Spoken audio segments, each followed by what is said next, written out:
Assalamualaikum warahmatullahi wabarakatuh. Perkenalkan, nama saya Siva Diani dari Program Studi Pendidikan Ekonomi Universitas Sriwijaya dengan NIM 0603 11 823 005. Tujuan saya membuat video ini adalah untuk memenuhi ujian tengah semester pada mata kuliah Pengembangan Strategi Pembelajaran Ekonomi.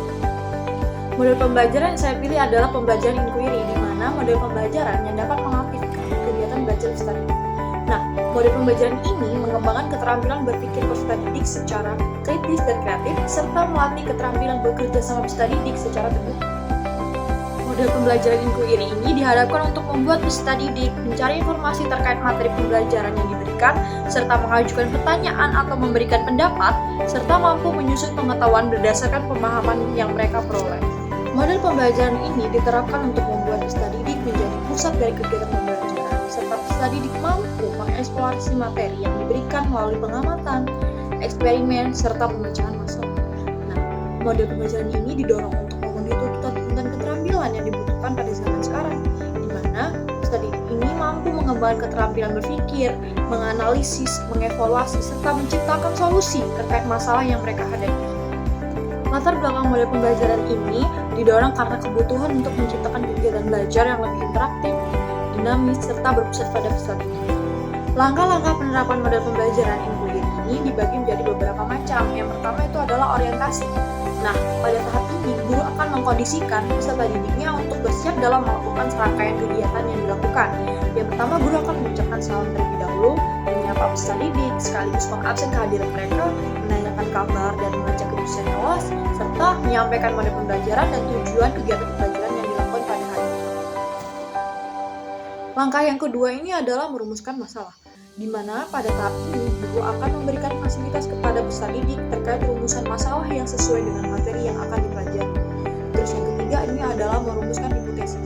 Pada tahap ini guru akan mengarahkan peserta didik untuk mengembangkan kemampuan berpikir peserta didik serta menyampaikan pendapat pertanyaan yang mengarahkan kepada jawaban sementara. Terus yang keempat itu adalah mengumpulkan data, di mana pada tahap ini guru akan mengarahkan peserta didik untuk berpikir serta mengumpulkan informasi sebanyak-banyaknya yang dibutuhkan terkait masalah yang dipelajari peserta didik tersebut. Nah, langkah yang kelima ini adalah menguji hipotesis. Pada tahap ini, guru akan membantu peserta didik untuk menemukan jawaban yang sesuai dengan data dan informasi yang diperoleh.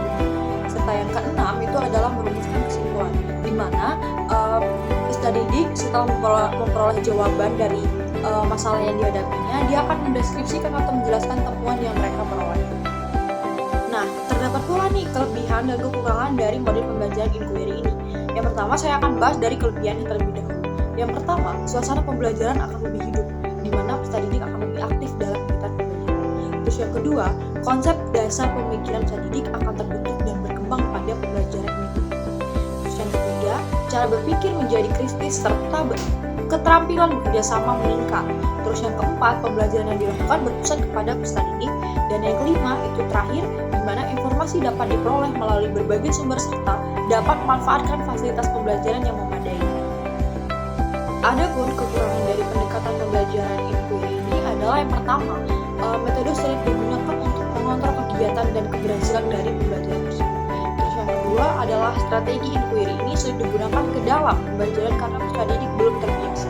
Yang ketiga, memerlukan waktu yang lebih luas dalam melakukan kegiatan tersebut. Terus yang keempat adalah kesenjangan dalam kemampuan peserta didik. Adapun contoh dalam penerapan model pembelajaran di dalam kelas itu berupa pemberian studi kasus kepada peserta didik, di mana guru memberikan studi kasus atau permasalahan terjadi di negaranya yang terkait tentang ekonomi dan diberikan permasalahan tersebut kepada peserta didik, dan peserta didik tersebut mencari serta memberikan pendapat mereka terkait permasalahan tersebut dan dipaparkan dan diberikan kesimpulan kepada teman-teman dan guru. Kesimpulan yang dapat diambil dari model pembelajaran inquiry ini adalah model pembelajaran yang membuat peserta didik lebih aktif dalam kegiatan pembelajaran. Penerapan model pembelajaran ini memfokuskan aktivitas dan keterlibatan peserta didik dalam kegiatan pembelajaran tersebut, di mana pada dunia pendidikan sekarang sangat cocok digunakan untuk membuat peserta didik lebih mampu berpikir kritis, mengembangkan pengetahuan mereka, serta mampu mandiri dan bertanggung jawab dalam kegiatan pembelajaran yang mereka hadapi. Nah, itu saja yang dapat saya sampaikan. Jika ada salah kata ataupun kurang berkenan, saya mohon maaf. Kepada Allah saya mohon ampun. Saya akhiri. Wassalamualaikum warahmatullahi wabarakatuh. See ya.